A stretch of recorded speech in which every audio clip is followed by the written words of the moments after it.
teman-teman. Sore.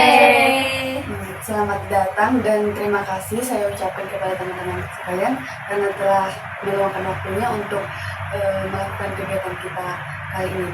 Tapi sebelum kita melanjutkan kegiatan kita, alangkah baiknya kita mengawali dengan doa. Saya ingin salah satu dari teman-teman memimpin doa kita. Dan sebelum kita memulai kegiatan kita, alangkah baiknya kita berdoa terlebih dahulu menurut agama dan kepercayaan kita masing-masing. Berdoa dimana? Berdoa selesai. Terima kasih kepada Kak Anda.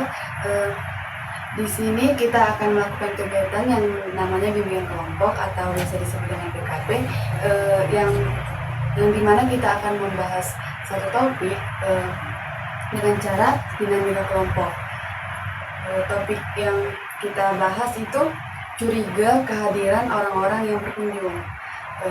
Jadi kita akan membahas faktor penyebabnya, dampaknya, solusinya, dan nanti kita akan ber-BMB3 dan memberikan pesan dan kesan. Tapi sebelum kita melanjutkan ke arah situ, saya ingin bertanya, mengapa sih kita penting membahas topik ini? Jadi mengapa penting itu ya penting Kak? Karena rasa curiga adalah mekanisme pertahanan diri yang wajar akibat trauma dan rasa tidak aman pasca bencana. Jadi membahasnya ini kita membantu kita itu tidak menghakimi orang korban, melainkan memahami kondisi psikologis mereka yang memang terganggu akibat musibah yang mereka alami. Ada lagi? Dengan membahasnya, korban bisa menyadari bahwa perasaannya adalah hal yang normal dan dapat dikelola sehingga mereka bisa mulai membangun kembali rasa aman dan koneksi sosial secara perlahan. Ada lagi?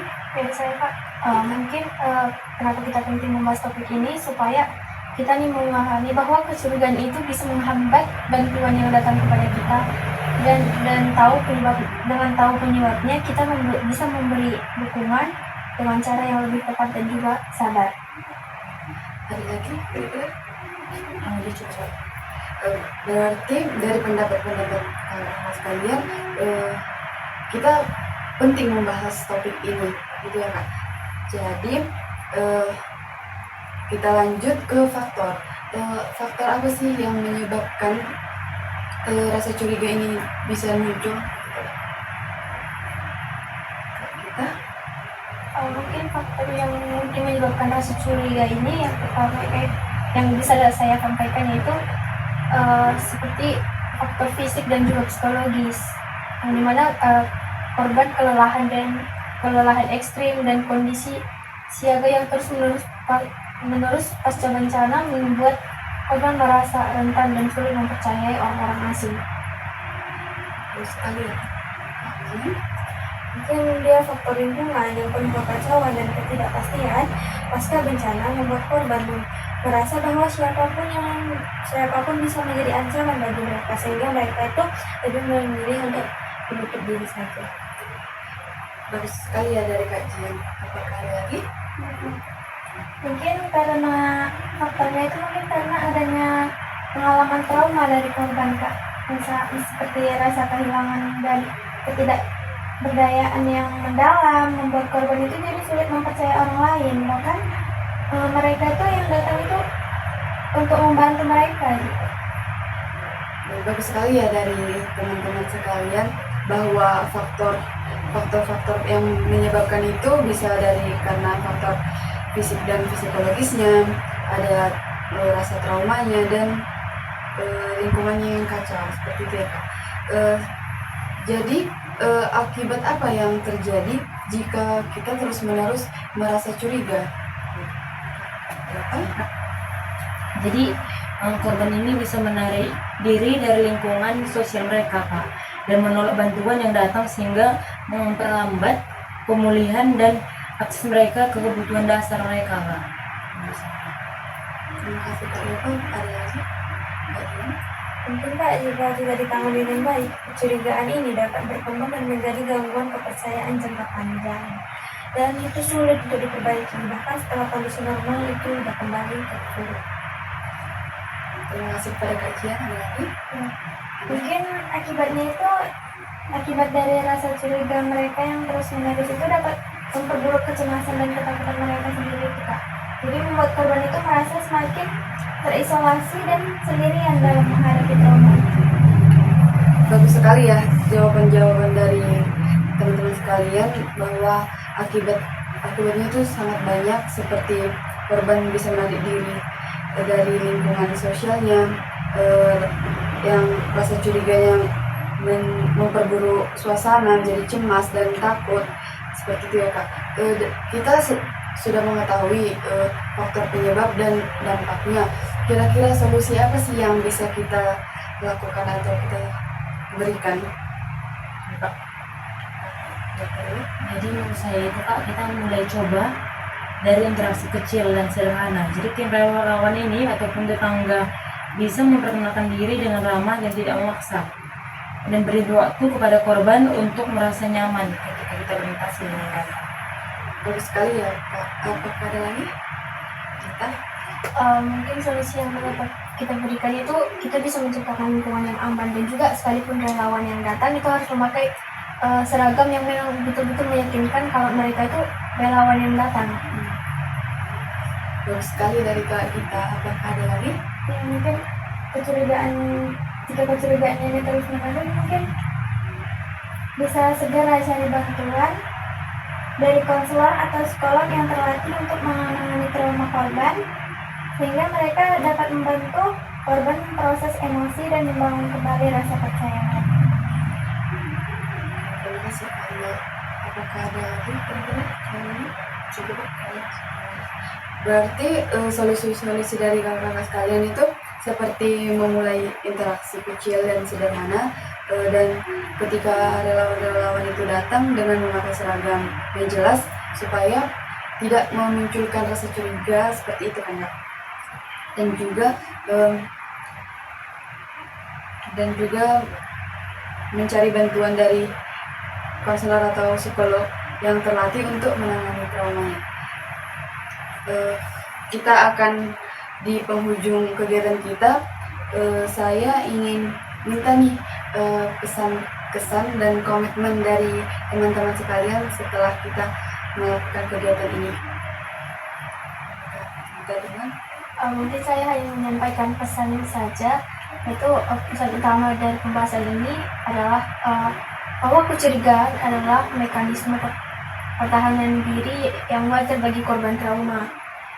Ini bukan tanda kelemahan, melainkan respon alami dari otak yang mencoba untuk melindungi diri mereka.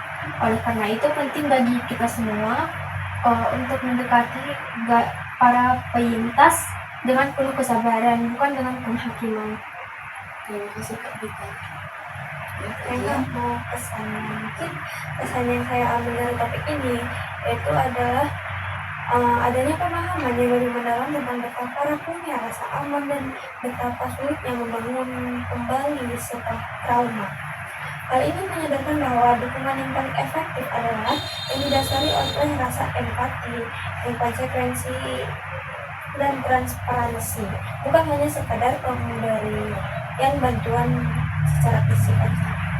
Terima kasih kepada Kak Jian. Ada lagi di komitmen? Mungkin dari solusi yang tadi sudah kita bahas, mungkin saya berkomitmen itu untuk mendekati penyintas dengan cara yang lebih sabar dan transparan, seperti memperkenalkan diri dengan jelas dan datang secara konsisten. Terima kasih kepada Kak Amel. Semoga dari solusi-solusi yang kita dapat berkomitmen seperti yang diberikan oleh Kak Amel. Hampir selesai kegiatan kita ini. Dalam BKP itu ada yang namanya BMB3, di mana BMB3 itu yaitu berpikir, merasa, bersikap, bertindak, dan bertanggung jawab. Saya ingin meminta kakak sekalian menyampaikan salah satu. Mungkin saya bisa menyampaikan dari berpikir dan juga merasa. Pertama itu dari berpikir ya Kak.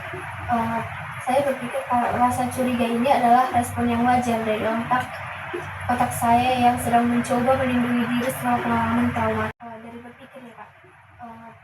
berpikir kalau rasa curiga ini adalah respon yang wajar dari otak saya yang sedang mencoba melindungi diri setelah pengalaman traumatis. Ini bukan kesalahan saya, melainkan sinyal bahwa saya butuh waktu dan ruang untuk merasa nyaman dan juga aman. Yang kedua itu yaitu tentang merasa.